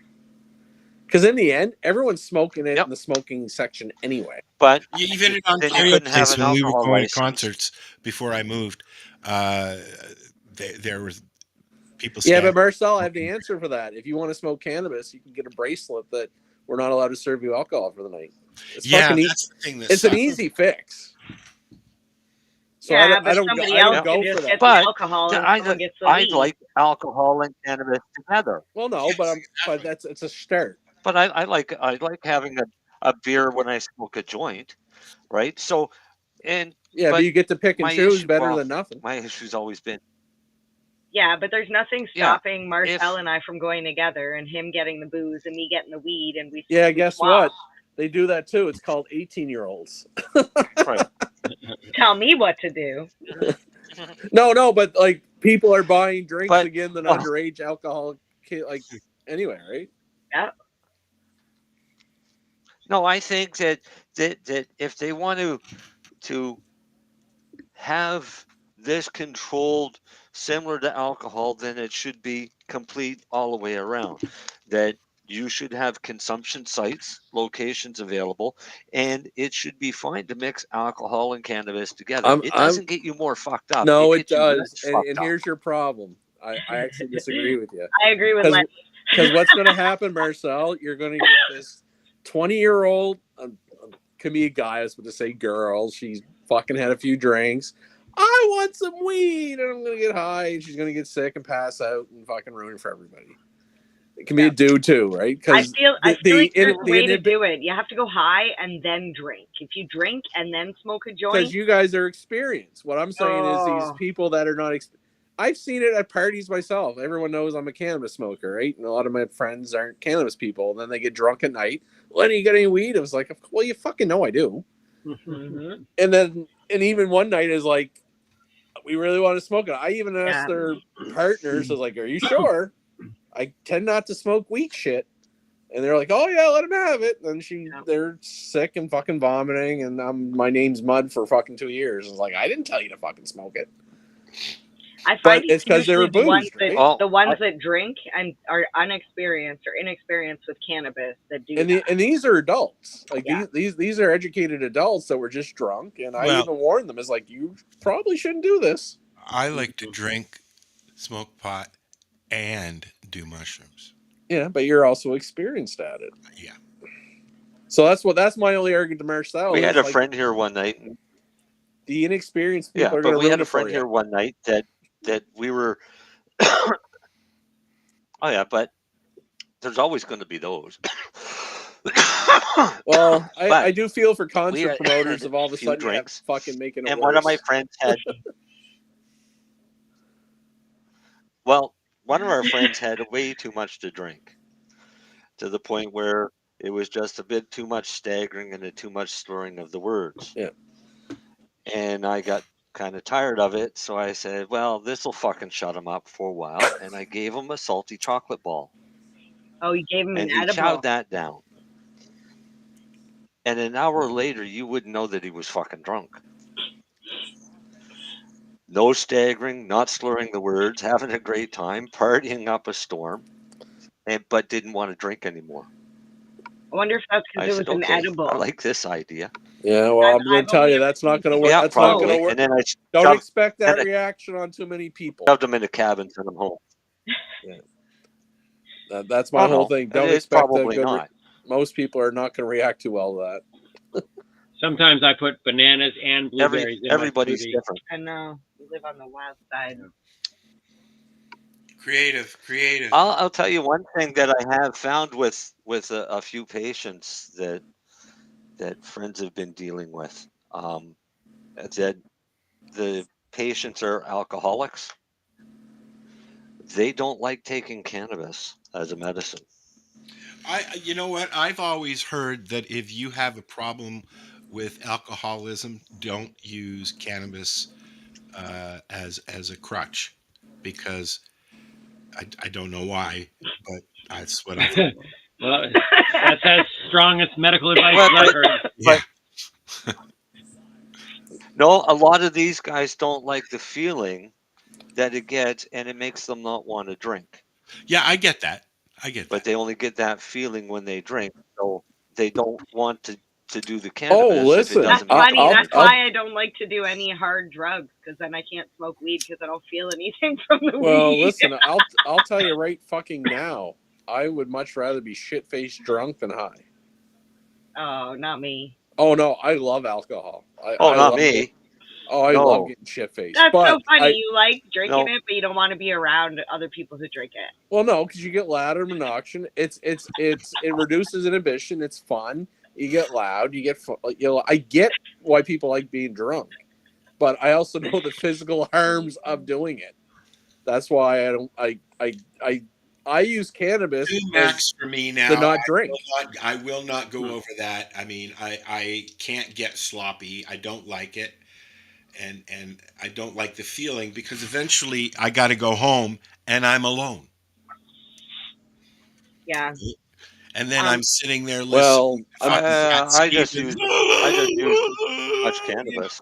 Well, in the younger world, a lot of people use the alcohol and don't go home alone, if you're following me. Yeah, but you see, and then I've always said that if I was a fucking drunk, I'd be married with kids by now, for fuck's sake. You know? But why do you think so many people go to bars on a Friday and Saturday night, right? Like, it is what it is. But even Thursdays. Thursdays. Not just for karaoke. Oh, fuck, I did fucking margarita Mondays in college. I had fucking Wednesday night wings, Thursday night wings. Friday night was drinking, and Saturday was college, drinking. it was every night. Pretty much. Pretty much. When I was in the military, we were getting ready to go to the Middle East. Yeah. So I knew that I would have to get in shape for that. So what we would do is we'd work all day, get off at 4:30, go eat, shower, change, go to the bar, be there usually by about 9 o'clock, drink until 2 when the bar closed, jog home because it was take too long to get a cab, go to sleep, get up at 6 and start all over again. Guys, we can hear you whispering. Go ahead, Yeah. Marcel. So I drank every day, but not during the day and not at night. And I mean, it got to a point where I wouldn't get drunk because I was building up such a tolerance because I was drinking about the same amount all the time. But that's what I wanted for the Middle East, just in case there was liquor involved. Oh, well, listen, I was a boozer, So it was a man. good thing that I did that. When I was in college, probably 20, I was probably drinking at 2-4 on a Friday night. Like, I was a drinker. Yeah, I love it. And I still love it.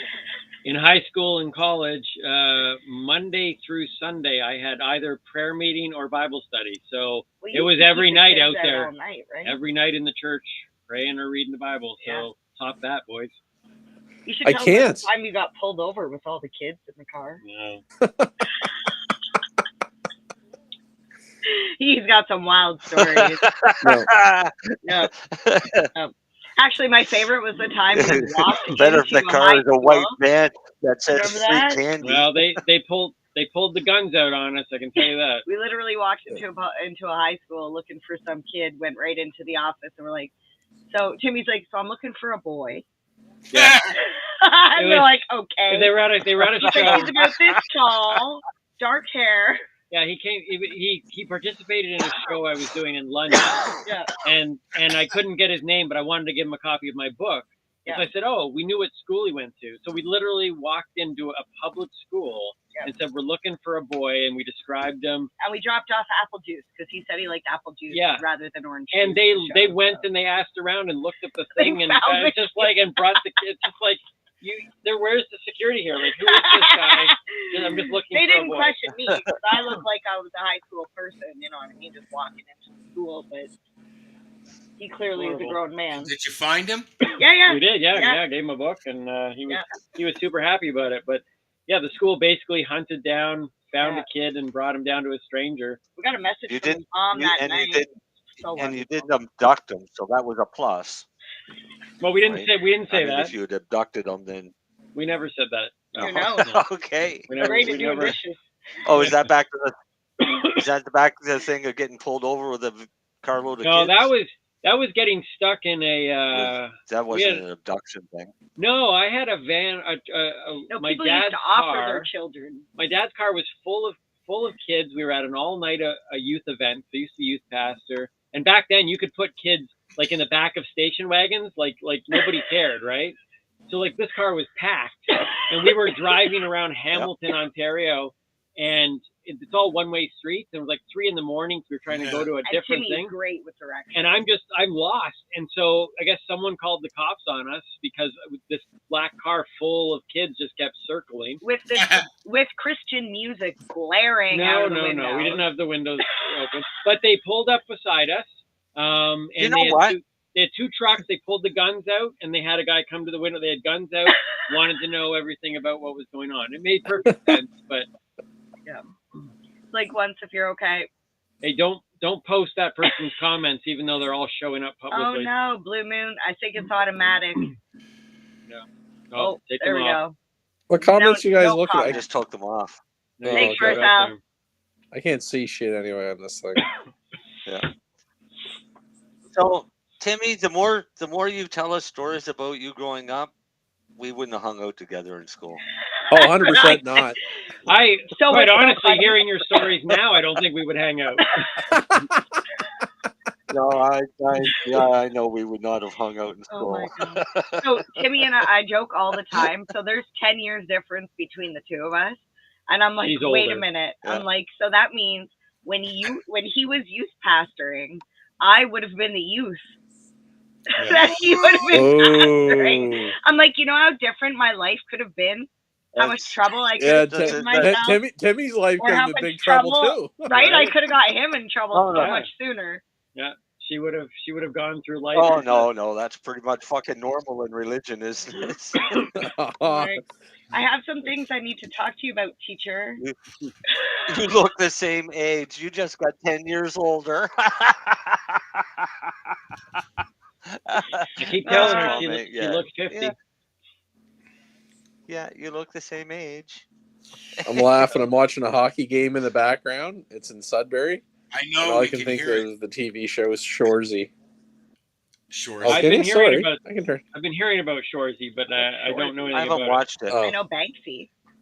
Me either. Oh, it's hilarious. Well, every now and then it's like he shoots, he scores. We hear that kind of thing, right? Hey, I want to get your thoughts on this. I did some research on the break.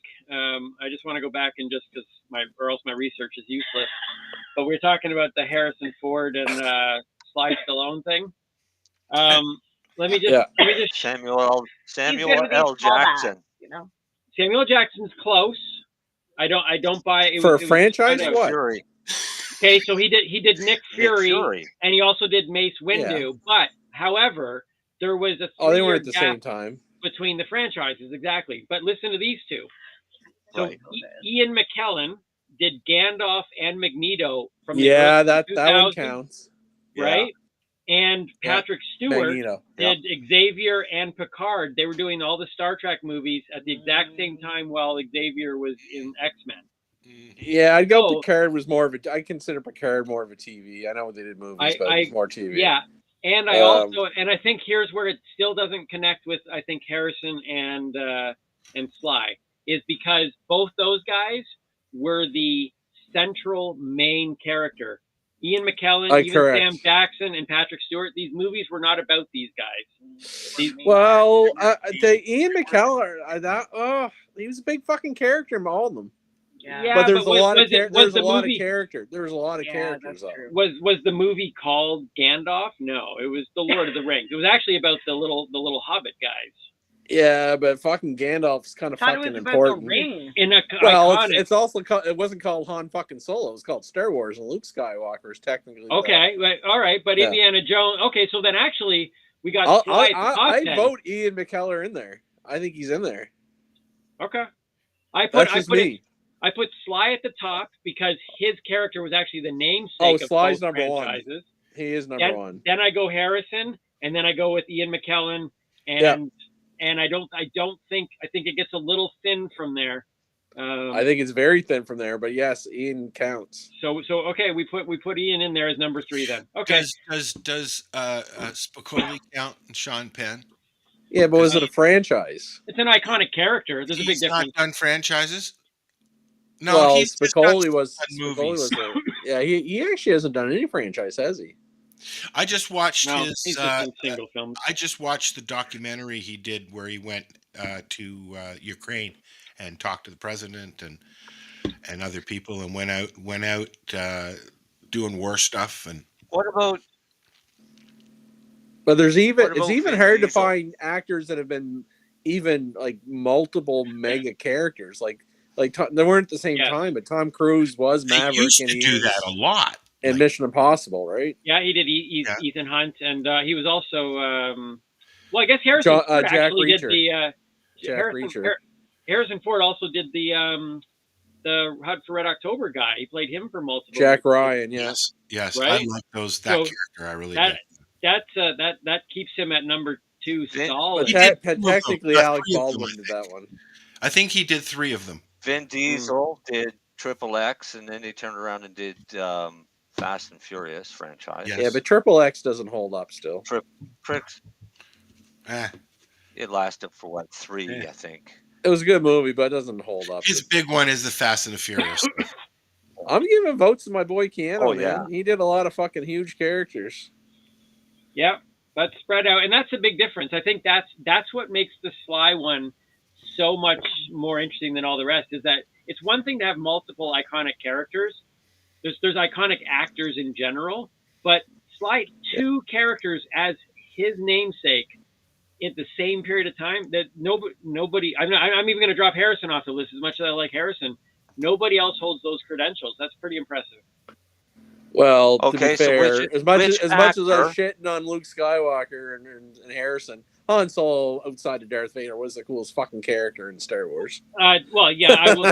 Darth Vader's the best villain that's ever been created, and then he is the greatest villain, second to Joker. Second. But so, which actor has made the most blockbuster movies?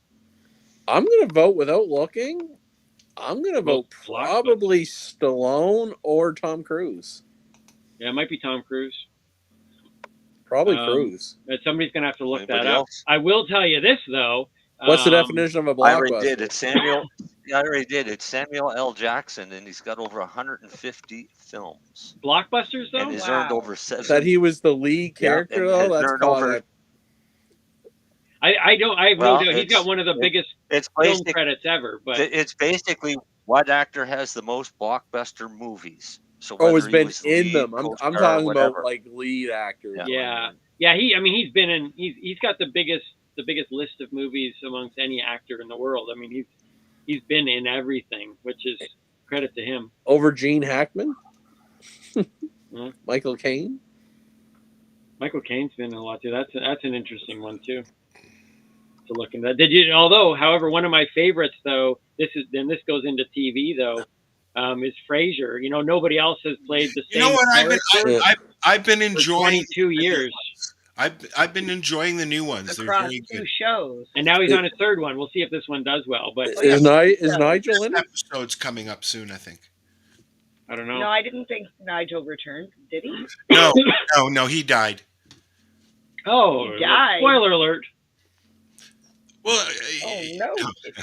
The actor or the character? The actor didn't want to go back to that role. Yeah. No, oh fair wait, enough. the actor's still alive. Oh, Okay. Oh, yeah, I was just clarifying. Oh, okay, good. Niall's son is in the show now. Okay. Niall's son and Fraser's son, and guess who is who? Is Lilith back? No. No, that's a shame. Lilith is good too.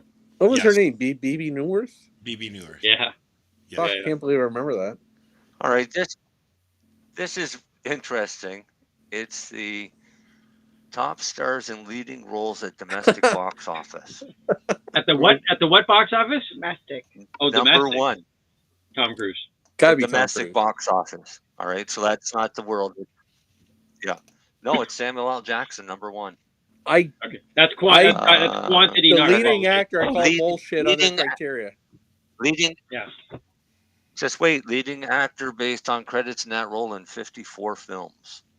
Out of his 150 films, he was lead for 54 of them. Really? Yeah, but I don't believe those it's 54 based were on all blockbusters. I call bullshit. And made did he say 800 motherfucker in every one of them? No, just wait.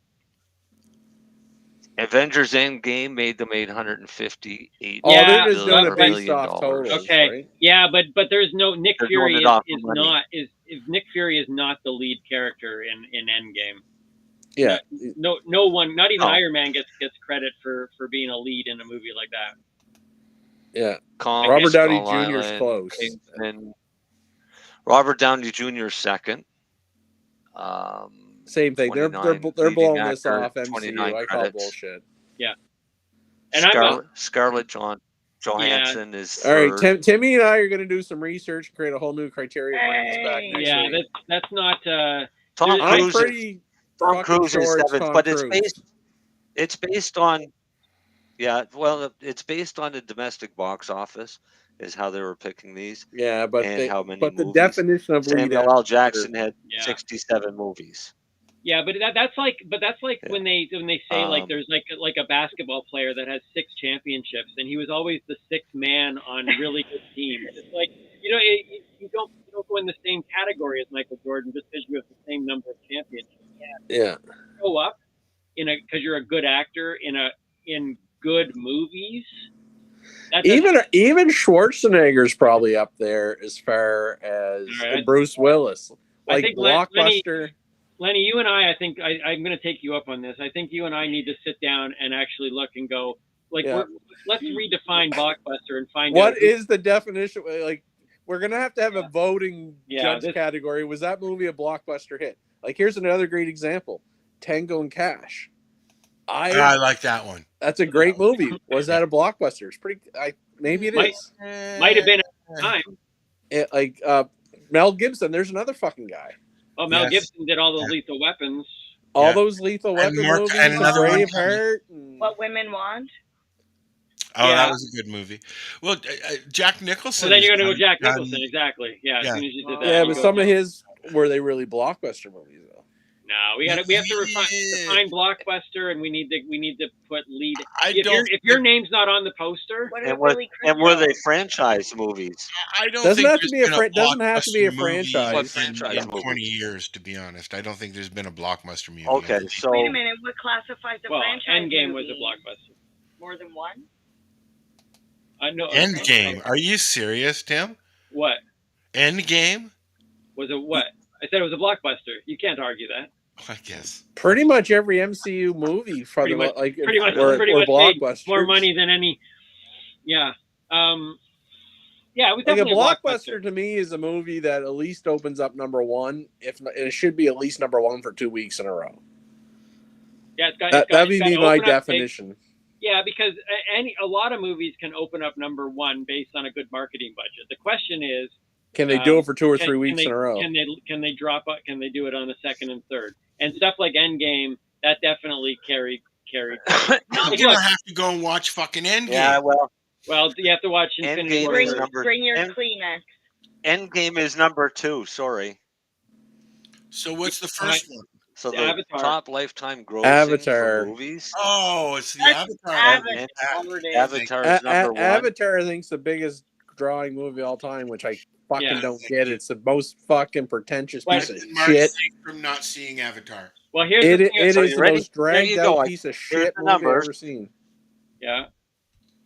Avatar 2,923,706,026 Which I find weird because my kid loves Avatar and I don't fucking get it. Oh, I hate it. At just over $100 million less. And then Avatar: The Way of the Water came in at $2,320 million. But Avatar, Titanic. I was waiting for that. Titanic is still up there. But here's the thing with Avatar: people were not watching. People were not watching Avatar for the story. It was a horrible story, and you can read into a whole lot of stuff in it. They were going both those Avatar movies. Both those Avatar movies completely were sold on the fact that the technology being shown was ahead of the game both times. Cameron did that with Titanic, and he did it with Avatar. He caught people in this thing of going, we have never seen shit like that ever in our lives. Listen, everyone's forgetting that James fucking Cameron, the only movie that he ever fucking blew the world away about, and he fucking still holds up to this fucking day, is Terminator 2. That motherfucker killed that movie. Yes, he did. He did Terminator as well? He did Terminator. But what the hell? All his movies are great. No, they're not great. He's got all pretensions all his now. movies did well. Yeah, now he did. James Cameron did Terminator. Then he did Aliens. Yeah. Then he did fucking Terminator 2. He did True Lies with Arnold Schwarzenegger. Oh, those were great fucking movies. They were. There's another blockbuster, by the way. And then he went all weird with Avatar, but. Okay. Yeah. Hey, Kim. Yeah. While we have a few minutes. Yeah. All right. Tell people you about said Tim. You threw me off there. this. Sorry. Yeah. Timmy. Okay, so here's I'll give you a little bit of story on this one. I'll do a quick story on it because I think your listeners on this particular platform you're going to be able to appreciate that. So I'm doing an 80s Christmas special at this church in Guelph. And some people always get worried when I say it's in a church. It's not a church show. It's just that churches a lot of the time host my shows because they have an invested interest in clean entertainment and they want to do stuff for their community. And they're connected with this preschool. So I want to raise money for this preschool. They hired me to come do this. The reason why this one is really more personal to me and why I'm even asking people, if you can't make this show, buy the tickets.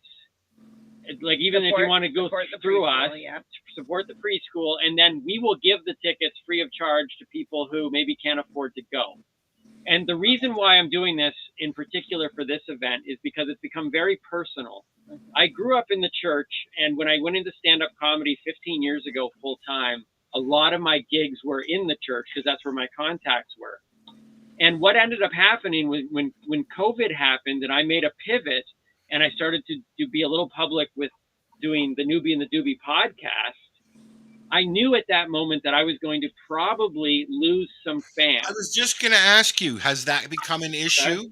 So this is where it's connecting right to this event. Okay. I knew that was going to happen, but not just church people in general, a little passive aggressive. Nobody actually talks to you personally. Yeah. So nothing happened over the couple of years of COVID. Just like synagogue people. I had a couple people that were like, okay, I think Timmy's kind of gone a little, nobody's listened to the podcast. Nobody checked to see actually what my stance was, anything like that. Yeah. When I finally now, after 3.5 years, start promoting again, that I'm going to start performing. It's been that long since I've been really able to start performing shows. Now we get some comments coming in, both personally, not to me, because they never come directly to me, personally to other people, and in public messages on this event, this particular event, saying we can't support this event because of Timmy's endorsement of recreational cannabis. So now I've taken this very personally because for the first time now I'm seeing this effect now, this show. And you know what? It's like, guess what, people? These people have already paid me. By not going to the show, you're not affecting me. you're not supporting these kids now in this preschool. This is not your personal preference of whether or not you like cannabis. And number one, most of these people don't even know what my stance actually is. Most of them probably don't even know. They just think he probably uses it. Right. And what you use topicals. So this particular event, I've talked to on a couple other cannabis platforms as well. I don't share this story publicly on other platforms because I don't want it to be this church people suck and cannabis people are great and let's make it a battle. All I'm trying to say is that I made a stance in regards to cannabis on the side of advocacy, and it has definitely now, specifically with this event, directly affected people that won't go to this event that used to be longtime supporters of me, like 9 years of touring in this city. People like loved that I was there.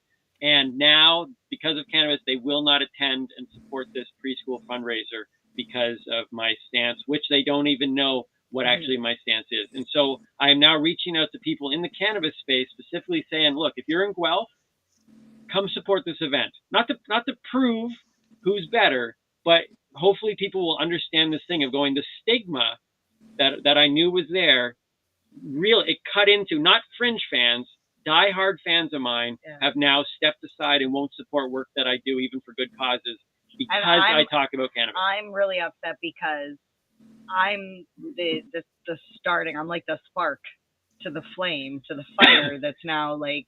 Well, I'm a grown man. I know. I You're just have a also quick medical. question. You're not just recreational. You're medical. Yeah, no, but I just have a quick question though. And I don't know your religious full background, to me, so don't be offended. Sure. But is there really anything about cannabis that's like religion? Like, why is cannabis frowned upon from a religious? I'm just asking. Yeah. So, there's one scripture, right, that talks about. Is there? No. Look, cannabis is not mentioned anywhere in the. No, that's why I'm asking. It's like. But what it comes down to is, and I was a full proponent of this as well. Like, I understand. Okay, no, that's why I'm asking. Yeah. So the premise would simply go down to the fact that the Bible's very clear on the drunkenness state, that the unclear, unsound mind. And so any substance, and most people, they can drink wine and whiskey. Oh no! Well, not all. But and multiple churches did not translate it that way either. Translation. However, I do know that the people that are specifically have come out vocally against me in this one event, I know for a fact that their church says that it's okay to drink wine.